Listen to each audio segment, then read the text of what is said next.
Why is confidentiality important in NHS? 100% നിങ്ങളിത് നോക്കി വെച്ചോ. ഈ ക്വസ്റ്റ്യൻ നിങ്ങളെടുത്ത് ചോദിച്ചിരിക്കും. ആ ക്വസ്റ്റ്യൻ ആണ്, hi everyone, welcome back to my YouTube channel. അപ്പോൾ ഇന്ന് നമ്മുടെ ഇൻ്റർവ്യൂയുടെ സെക്കൻഡ് പാർട്ടാണ്. അപ്പോൾ ഈ സെക്കൻഡ് പാർട്ട് തുടങ്ങുന്നതിന് മുന്നേ ഫസ്റ്റ് പാർട്ട് കാണാത്തവർ ഉറപ്പായിട്ടും പോയി കണ്ടിട്ട് വരിക. ലിങ്ക് ഞാൻ ഡിസ്ക്രിപ്ഷനിൽ കൊടുത്തേക്കാം. അപ്പോൾ നമ്മൾ ഡിസ്കസ് ചെയ്തുകൊണ്ടിരുന്നത് NHSൻ്റെ ക്വസ്റ്റ്യൻസ് ആണ്. ഈ NHSൻ്റെ ക്വസ്റ്റ്യൻസ് പറയുന്നതിന് മുന്നേ ഞാൻ ലാസ്റ്റ് 2 ദിവസം മുന്നേ ഞാൻ ഒരു അസസ്മെൻറ്റും അറ്റൻഡ് ചെയ്തായിരുന്നു. അതെൻ്റെ ഹയർ ബാൻഡിനുള്ള ഒരു അസസ്മെൻ്റ് ആയിരുന്നു. അപ്പോൾ അത് ഭയങ്കര ഒരു ട്രിക്കി അസസ്മെൻ്റ് ആയിട്ട് എനിക്ക് ഫീൽ ചെയ്തു. അതുകൊണ്ട് നിങ്ങളോട് ഞാൻ ഷെയർ ചെയ്യുന്ന എന്ന് പറയുന്ന ഒരു 10 ലൈക്ക് പേഷ്യൻ്റ് നെയിം അങ്ങനെ ഒരു ഇൻഫർമേഷൻസ് വരുന്ന ഒരു കോളം, ഒരു 10 പേഷ്യൻസ് ഉണ്ട്. അപ്പോൾ ഇതിൻ്റെ സർനെയിമും ഫോൺ നെയിമും ഉണ്ട്, പിന്നെ അല്ലാണ്ട് പല നമ്പേഴ്സും കൊടുത്തിട്ടുണ്ട്. ഇതിലവർ വേറൊരു പേപ്പർ നമുക്ക് തരും, ഒരു ഹൈലൈറ്ററും തരും. എന്നിട്ട് ഇതിൽ മറ്റതിൽ നിന്ന് ഇതും കമ്പയർ ചെയ്തിട്ട് രണ്ടിൽ എന്താണ് തെറ്റുള്ളത് അത് നമ്മൾ ഹൈലൈറ്റർ വെച്ചിട്ട് മാർക്ക് ചെയ്യണം. അപ്പം ആകെ നമുക്ക് കുറച്ച് സമയം തരുള്ളൂ, അതിനുള്ളിൽ നമ്മളത് ചെയ്യണം എന്നായിരുന്നു. സോ അതുകൊണ്ട് എപ്പോഴും നല്ല പ്രിപ്പയർഡ് ആയിട്ടൊക്കെ പോകണം കേട്ടോ. അസസ്മെൻറ്റ്സ് ഒക്കെ അവർ വെക്കുന്നെങ്കിൽ ഇങ്ങനത്തെ അസസ്മെൻറ്റ്സ് ഒക്കെ ആയിരിക്കും അവർ വെക്കുന്ന. അസസ്മെൻറ്റിന് മാർക്ക് അവരിടും. ആ മാർക്ക് അനുസരിച്ചായിരിക്കും നമ്മൾ എടുക്കണോ വേണ്ടേ എന്നവർ വിചാരിക്കുന്നത്, അവർ തീരുമാനിക്കുന്നത്. So coming back to the NHS questions, നമുക്ക് അടുത്ത NHS ക്വസ്റ്റ്യനിലോട്ട് പോവാം. നിങ്ങളൊരു ലാബ് ബേസ്ഡോ അല്ലെങ്കിൽ എന്തോ ആവട്ടെ, അഡ്മിൻ റിലേറ്റഡോ ഏത് ജോലി ആവട്ടെ, എപ്പോഴും അവരുടെ റെസ്പോൺസിബിലിറ്റീസ്, ജോബ് റെസ്പോൺസിബിലിറ്റീസ് വായിച്ചിട്ട് പോകണം. കാരണം അവർ ചോദിക്കാൻ സാധ്യതയുള്ള ഒരു ക്വസ്റ്റ്യൻ ആണ്, what to your understanding are the qualities you need to perform your duties as a, ഏത് റോളാണോ നിങ്ങൾ അപ്ലൈ ചെയ്ത ആ റോള് ചോദിക്കും. ഇപ്പം ഞാൻ ലാബ് അസിസ്റ്റൻറ്റിൻ്റെ വായിക്കാം, കാരണം ഞാൻ ലാബ് അസിസ്റ്റൻ്റ് ആണല്ലോ അപ്ലൈ ചെയ്തത്. So what you understanding are the qualities you need to perform your duties as a lab assistant. അപ്പം എൻ്റെ ആ ഒരു ജോബ് ഡിസ്ക്രിപ്ഷൻ വായിച്ചിട്ട് എന്തൊക്കെ ഡ്യൂട്ടീസാണ് ഞാൻ ചെയ്യാനുള്ളത് അതെല്ലാം ഞാൻ പറയണം അവരുടെ അടുത്ത്. ഇപ്പോൾ ഒരു എക്സാമ്പിൾ പറയുകയാണെങ്കിൽ കമ്മ്യൂണിക്കേഷൻ സ്കില്ലിൻ്റെ സൂചകമായിട്ട് ടെലഫോൺസ് അറ്റൻഡ് ചെയ്യാൻ പറ്റും എന്ന രീതിയിൽ സംസാരിക്കണം. പിന്നെ നമ്മൾ സാമ്പിൾസ് ലേബൽ ചെയ്യുന്നത്, സോർട്ട് ചെയ്യുന്നത്, ഐഡൻറ്റിഫൈ ചെയ്യുന്നതിനെ പറ്റി പറയണം. ദെൻ നിങ്ങൾക്ക് ലിം സിസ്റ്റം, അതായത് ഓരോ ഹോസ്പിറ്റലിനും ഓരോ ലിം സിസ്റ്റം കാണും. ലിം സിസ്റ്റത്തിൽ കാര്യങ്ങൾ ചെയ്യാൻ അറിയാം എന്ന് പറയണം.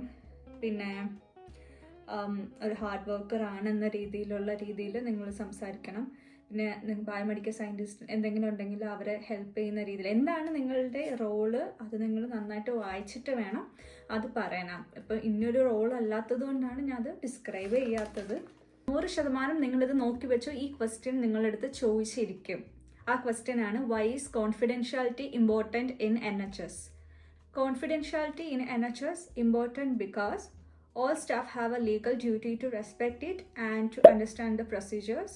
Confidential information must never be shared unless it is needed for the safe and effective care of individual. It is important to obtain consent before sharing any confidential information.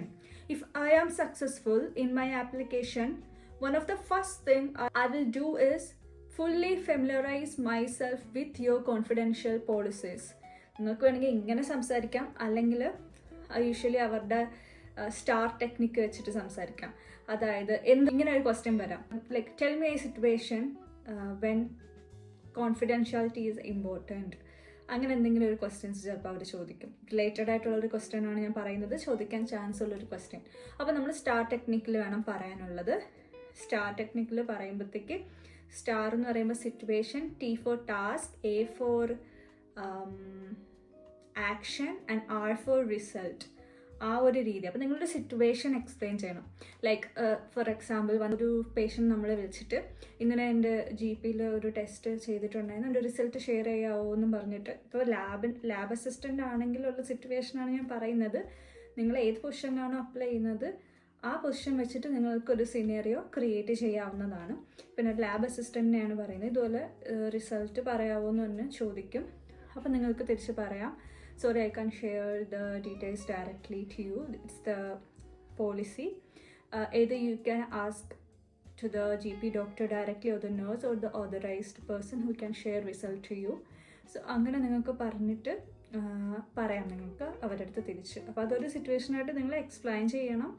ഇതിൽ നിങ്ങൾ ഈ പോയിന്റ്സ് ഒക്കെ ഇൻക്ലൂഡ് ചെയ്യണം. And നിങ്ങൾ പറയണം നമുക്ക് ഒരു authorised person അല്ലാതെ ആർക്കും ഡയറക്റ്റ്ലി റിസൾട്ട്സ് ഒന്നും എൻക്ലോസ് ചെയ്യാൻ പറ്റത്തില്ല. അപ്പോൾ അവർ ചോദിക്കും, ചിലപ്പം ഒരു കൺഫ്യൂസിങ് ആയിട്ട് ചോദിക്കും, വേറൊരാൾക്ക് disclose ചെയ്യാവോ?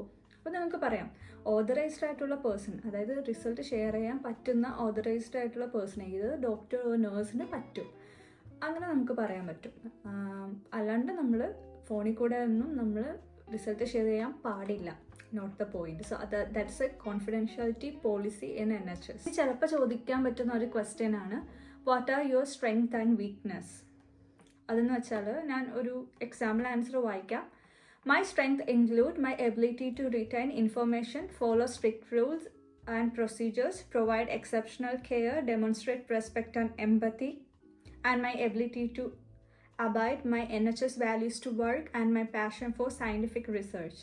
In respect of my weakness, I find it hard waiting for other people to complete their task when my own work is dependent on them.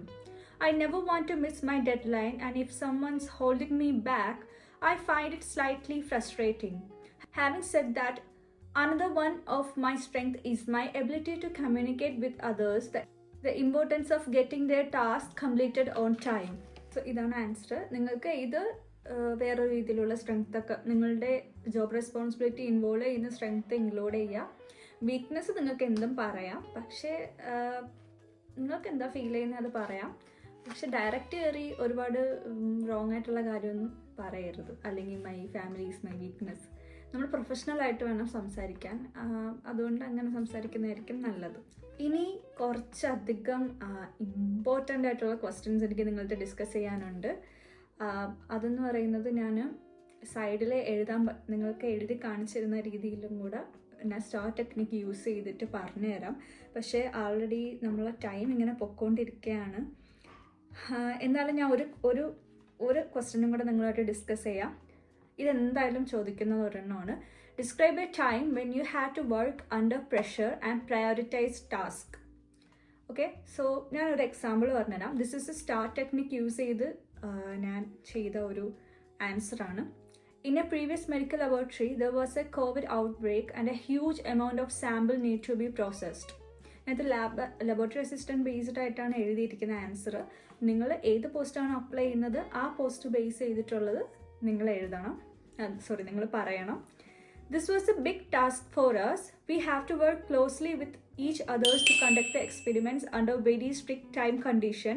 At the start of work, we got together as a team. We discussed our objectives, we allocated tasks, and we set each other milestones. By using a defined action plan and by supporting each other throughout, we managed to complete the entire samples within limited time. ഇത് എനിക്ക് തന്നെ തോന്നിയൊരു example വെച്ചിട്ട് ഞാൻ ചെയ്തതാണ്. ഇതിൽ team work വരുന്നുണ്ട്. പിന്നെ മാത്രമല്ല ക്വാളിറ്റി ഓവർ ക്വാണ്ടിറ്റി, അത് നിങ്ങൾക്ക് വേണമെങ്കിൽ ഇൻവോൾവ് ചെയ്യാം. ഒരുപാട് സാമ്പിൾസ് ഉണ്ടായിരുന്നു, ഒരു തെറ്റ് പോലും പറ്റാണ്ട് നമ്മൾ മെയിൻറ്റെയിൻ ചെയ്യാൻ ശ്രമിച്ചു. റിസൾട്ട്സ് കറക്റ്റ് പേഷ്യൻസിന് കൊടുക്കാൻ പറ്റി. അപ്പോൾ ക്വാളിറ്റി ഓവർ ക്വാണ്ടിറ്റി അത് നിങ്ങൾക്ക് ഇൻവോൾവ് ചെയ്യാം. ലാസ്റ്റ് നിങ്ങൾക്ക് അപ്രീസിയേഷൻ കിട്ടി എന്നും പറഞ്ഞ് നിങ്ങൾക്ക് ഇൻവോൾവ് ചെയ്യാം. അതൊക്കെ സ്റ്റാർ ടെക്നിക്കിൻ്റെ ബേസാണ്. സോ എനിക്കൊന്നും ഇപ്പോൾ തന്നെ ഒരുപാട് ടൈമായി എന്ന് തോന്നുന്നു. സോ ഇന്ന് നമ്മൾ ജനറൽ ആയിട്ടുള്ള NHS ക്വസ്റ്റ്യൻസ് ആണ് ഡിസ്കസ് ചെയ്തത്. ഇനി അടുത്ത വീഡിയോയിൽ നമ്മൾ NHS ക്വസ്റ്റ്യൻസ് കുറച്ചും കൂടെ കോമൺ ആയിട്ടുള്ള കുറച്ച് ക്വസ്റ്റ്യൻസ് സ്റ്റാർ ടെക്നിക്ക് യൂസ് ചെയ്തിട്ടുള്ളത് ഞാൻ ഡിഫൈൻ ചെയ്ത് പറയുന്നതാണ്. അത് മാത്രമല്ല ടെക്നിക്കൽ ക്വസ്റ്റ്യൻസും ഞാൻ ഡിസ്കസ് ചെയ്യുന്നതാണ്. സോ ഇന്നത്തെ വീഡിയോ അവസാനിച്ചിരിക്കുകയാണ്. അടുത്ത പാട്ടിൽ നമുക്ക് പിന്നെയും കാണാം. അതുവരെ എല്ലാവർക്കും ബൈ ബൈ.